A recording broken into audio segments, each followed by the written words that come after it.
Hello and welcome back to yet another Memorabilia Monday. This, of course, is your favorite part about. Mondays.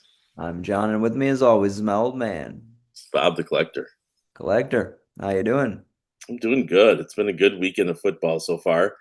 Yeah, for Kansas you. State, I'm wearing their pullover. They dominated their state rival KU yesterday, so that's always good. I think that's like 17 or 18 straight years they've beaten KU. Yeah, 17. I think it's Yeah, kind 17 going on 18 next year when they beat them again. there we go. So that was fun to watch. Big game tonight. Again, we're taping this on Sunday, so our Packers versus Aaron Rodgers and the Steelers, so that'll be fun. We're in the middle of so many things. This is a great time for sports this time of year. We've got hockey just started up. We've got baseball at the World Series time in the middle of the football season. Got college football going on. Basketball just tipped off. That just started this week. So we're in the middle of everything. This is a great time.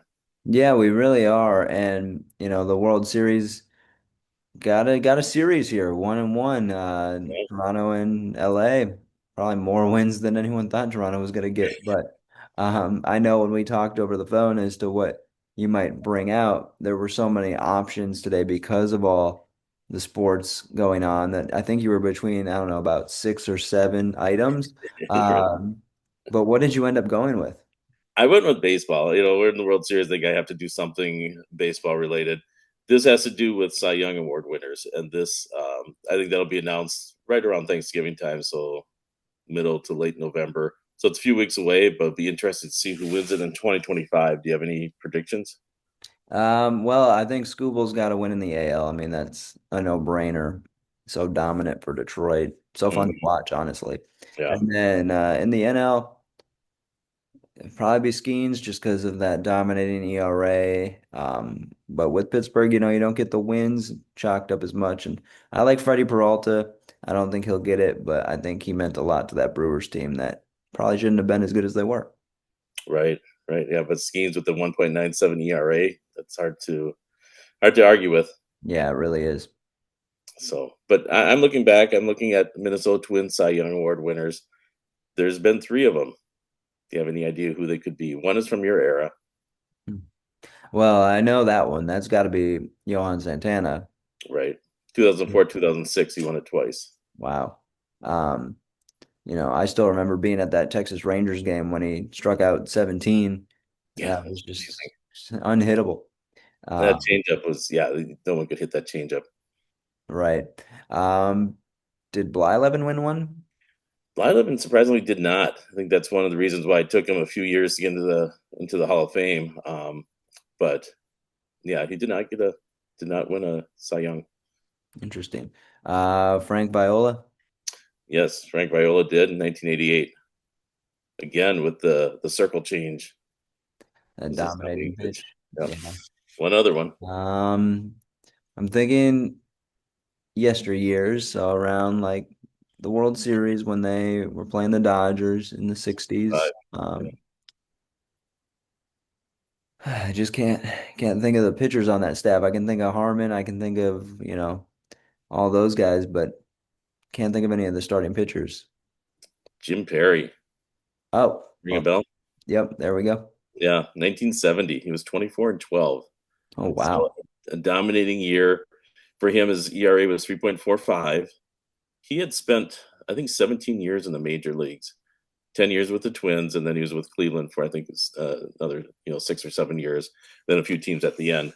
6-7. But starting 59, I think, was his first year and pitched until 1975. So, yeah, a great pitcher. In the items I'm going to show you, I've got autographs from all three. I can't find the Frank Viola baseball. I know I've got him on a baseball. I don't know where it is. It's somewhere in the collectible room, buried somewhere. And he Um, calls himself the collector. yeah, I need to organize. More Um, like a loser. Frank Viola. So I've got that baseball somewhere. Maybe someday I'll find it and dig it up. Johan Santana, I've got him on a baseball and also on a mini helmet. So I'm going to show Oh, you interesting. a mini helmet. And he's one of those guys that we've talked about beautiful autographs. He's got a really nice autograph. Yeah, If you remember meeting him, seemed like a really nice guy. Took his time and really nice autograph. So you'll see that when we show that. absolutely. And then Jim Perry, I have a good friend of mine that just recently uh, gave me a book on Jim Perry, autographed by Jim Perry, and inscribed with Cy Young. So Oh, cool. very, yeah, it was a great gift. I'm reading the book now. I haven't finished it, but it's been a great book so far. So I'm looking forward to finishing it here soon. But yeah, what an amazing career and amazing life. He was not only a great pitcher that won the Cy Young, and you might not have known this, but he was really versatile. That there was a lot of times when you needed a relief pitcher, he was a bullpen guy. He was a relief pitcher as well. In those early years, the whatever the manager needed, if they were down somebody in the bullpen, they'd put him in, or if they needed him on a short rest, they'd put him in. And he was great in those roles. He did whatever the team needed him to do. He's also a great hitter. I mean, for a pitcher, I think his lifetime batting average is 199, which, of course, for And just is below the great. Mendoza line for a pitcher is not bad. It's not bad. Usually you're looking under 100. But yeah, he was a good hitter too as well. Yeah, So great. you mentioned the willingness to just go out and throw, right? Mhm. The record of 24 and 12. I mean, that's 36 decisions in a season. Yeah, When was the last time we saw something like that?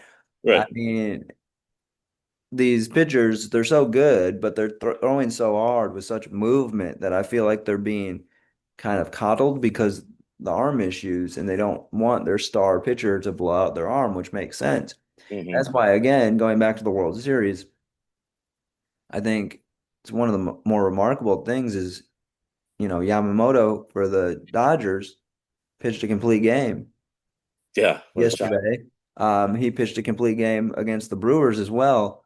It's interesting to see managers give pitchers long leashes because we haven't really seen that since the days of Jim Perry. And I Yeah, argue the game was a little bit better back then. It was, I don't know, it was, games used to be like 2 hours and a yeah, quarter, and that's probably because the pitchers pitch the whole game. yeah. Herb Lyle even talks about that as well. That you want to be out there, you want to finish the game. You You don't think want any people out competitor there. would? Yeah, right. Yeah. Well, look at Jack Morris in the World Series. Yeah, He won in 10th inning. I'm going back out there. This is my game to finish. He didn't let somebody come in to pitch the last inning for him, and he and finished it blow it. off. Yeah, right. So that was a different era. Yeah, But absolutely. yeah, this book is great. Yeah, so I will show a photo of it. Winning pitch, the Jim Perry story, and it's interesting read and hear about him, and of course his brother Gaylord Perry.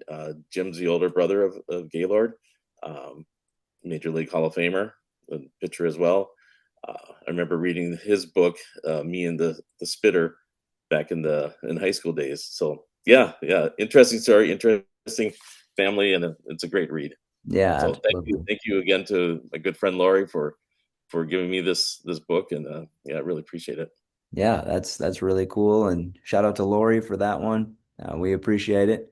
Um, we appreciate all your support. And yeah, this was a cool item. This was a fun item to share. A little bit different from what we're used to recently. Going back to the older generation of baseball. Right? Because Yeah, we've had Ken Griffey, Miguel Cabrera, more recently Mariano Rivera.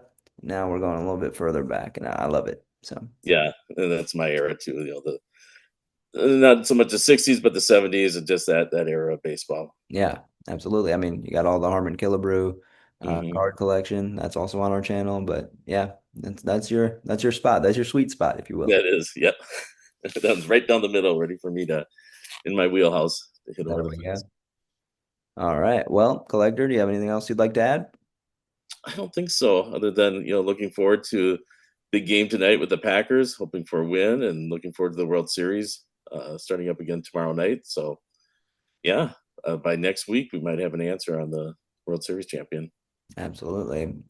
All right. Well, I think that wraps up another episode of Memorabilia Monday. We hope you guys enjoyed.